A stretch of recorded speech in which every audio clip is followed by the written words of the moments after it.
कला अकादमीची बिल्डिंग मोडून नवी बांदता आशिल्लो सांगता भौशीक बांदकाम मंत्री निलेश काब्राल।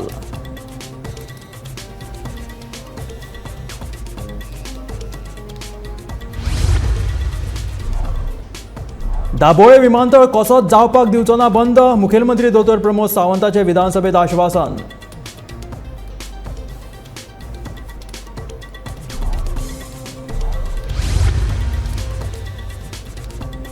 स्मार्ट सिटीच्या कामावयल्यान विधानसभेत बोवाळ, विरोधकांनी सरकाराक काडले उजरावन।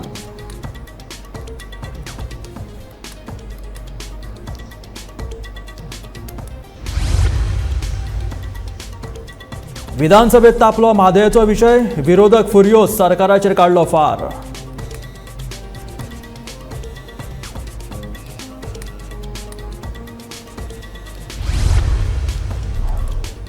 फुडल्या वर्साच्यान सरकारीच न्हय जाल्यार खासगी पर्यटन गाडयो लेगीत आसतल्यो EVS, सांगता मुखेलमंत्री दोतोर प्रमोद सावंत।